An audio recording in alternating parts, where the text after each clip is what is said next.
Hello ఎస్ welcome back to Ananda Srikaram channel. Eenadu పదకేలి 15 March 2026 ప్రశ్నలు జవాబులు చూద్దాం. 1 అడ్డం దండన అంటే శిక్ష.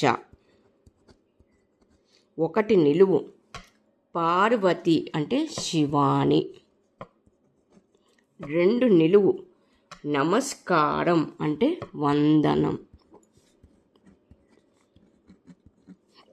3 అడ్డం పితృతిథి చంద్రుడు రాని రాత్రి అంటే అమావాస్య.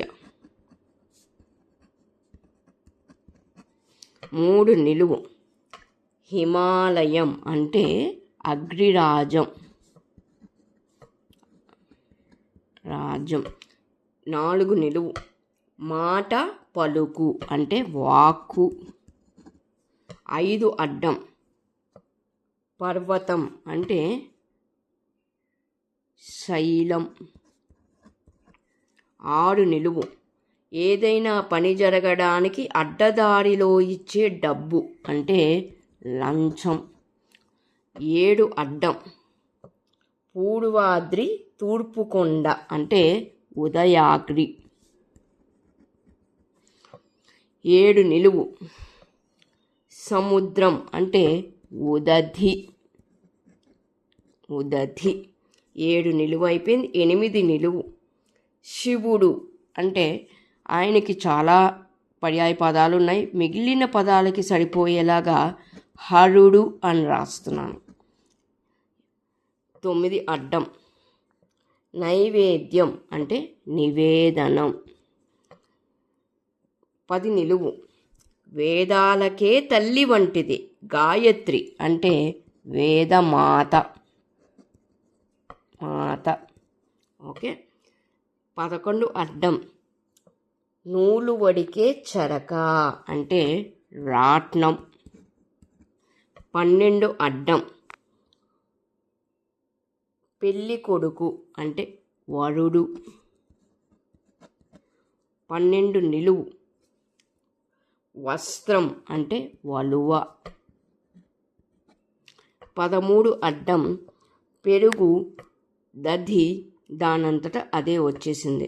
14 అడ్డం బాహువు అంటే భుజం. 14 నిలువు వసుధ అంటే భువి. 15 అడ్డం వంటలు నేర్చిన చక్రవర్తి నలచక్రవర్తి నలుడు. 15 నిలువు శ్యామవర్ణం అంటే నలుపు. 16 నిలువు రాత్రి అంటే నిశ. 17 అడ్డం కంసుడిని కృష్ణుడు ఏమని పిలుస్తాడు? మామా. 18 అడ్డం సూర్యుడు అంటే రవి. 18 నిలువు యుద్ధం అంటే రణం. 19 అడ్డం ఉత్పలం అంటే కలువ. 20 అడ్డం కోరిక కాంక్ష అంటే ఆశ. 20 నిలువు కూడపెట్టిన ధనం అంటే ఆస్తి. 21 అడ్డం సమయం అదను అంటే తరుణం. 22 నిలువు శైవులు ధరించే మాల రుద్రాక్షమాల.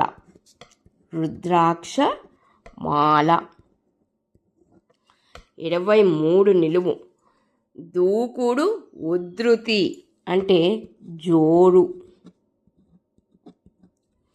24 అడ్డం శిక్ష అంటే శాస్తి. 24 నిలువు 100వ వంతు అంటే శాతం. 25 ఏకాక్షరం తర్వాత చూద్దాం. 26 అడ్డం అతివేగంగా పరిగెత్తే జంతువు అంటే చిరుత. 26 నిలువు శుకం అంటే చిలుక. 27 నిలువు. శిరస్సు అంటే తల. 28 అడ్డం. నోము వంటిది వ్రతం. నోము అన్న వ్రతం అన్న ఒకటే. 28 నిలువు. కురుపు అంటే వ్రణం. 29 నిలువు. ముహూర్తం అంటే లగ్నం. 30 అడ్డం. ఆశీర్వదిస్తూ తలపైన వేసే పసుపు కలిపిన బియ్యం అంటే అక్షతలు. 31 అడ్డం. ఉప్పు అంటే లవణం. 32 నిలువు. ఉపన్యాసకుడు అంటే వక్త. ఇప్పుడు 33 అడ్డం. ఆటంకం భంగం అంటే భగ్నం. 33 నిలువు. ఇక్కడ 33 నిలువు కూడా ఉపన్యాసకుడు అని ఇచ్చారు. ఉపన్యాసకుడు 32 అడ్డం ఉపన్యాసకుడు ఇచ్చాడు, 33 కూడా ఉపన్యాసకుడు ఇచ్చాడు. పొరపాటున అట్లా ఇచ్చాడా లేకపోతే కావాలని 2 సార్లు ఉపన్యాసకుడు ఇచ్చాడో నాకు అర్థం కావట్లేదు. కానీ ఇక్కడ మిగిలిన పదాలకి తగ్గట్టుగా భర్త అని రాస్తున్నాను. ఎందుకంటే 37 అడ్డం కబురు ఊసు అంటే వార్త. ఇంకా 37 నిలువు. కోతులు అంటే వానరాలు. కాబట్టి ఇక్కడ భర్త అని భగ్నం కరెక్టే, ఇక్కడ వార్త కరెక్టే, భర్త అని వచ్చింది. మరి ఇక్కడ భర్త అను పదానికి ఉపన్యాసకుడు పొరపాటున ఇచ్చాడో ఏంటో నాకైతే తెలియట్లేదు. 38 అడ్డం. కంటిలో పడిన ధూళి నలక. 38 నిలువు. నవ్వు హింసించు అంటే నగు. 39 నిలువు. క్రూరుడు కఠినాత్ముడు అంటే కసాయి.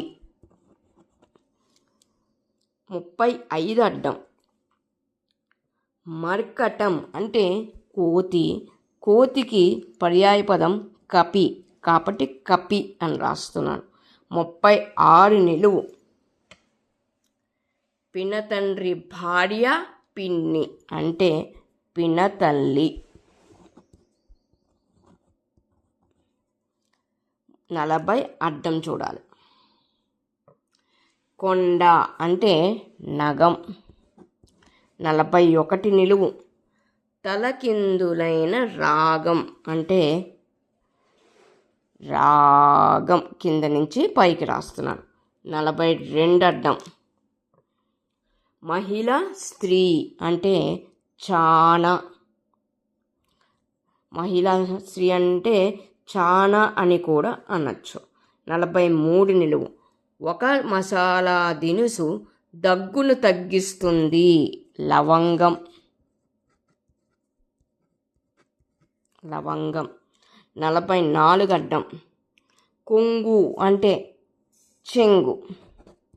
44 నిలువు. కపోలం అంటే చెంప. 45 అడ్డం. కప్పం కట్టి చక్రవర్తికి లోబడి ఉండే రాజు సామంతరాజు. 46 నిలువు. రెండొంతుల జుగుప్స అంటే జుగు. 47 అడ్డం. పంకజం అంటే రాజీవం. 48 అడ్డం. శిల అంటే రాయి. 49 అడ్డం. పిట్టలు అంటే గువ్వలు. ఇక్కడ ఈ వారం 2 ఏకాక్షరాలు ఇచ్చాడు, చూద్దాం. 25 నిలువు. 27తో ఆలోచన భావన. నిలువు 27 తల వచ్చింది, దాంతో ఆలోచన అంటే తలపు పు అని రాస్తున్నాను. తలపు. ఇప్పుడు 34 ఏకాక్షరం. అడ్డం 25తో పింఛం పట్టణం. పూ వచ్చింది కదా, రం. పురి పురి అంటే పింఛము, పురి అంటే పింఛం వస్తుంది, పట్టణం అన్న వస్తుంది పురి. ఇది ఈనాడు పదకేలి ప్రశ్నలు జవాబులు 15 మార్చ్ ఇంకొక వీడియోతో మీ ముందుకు వస్తాను.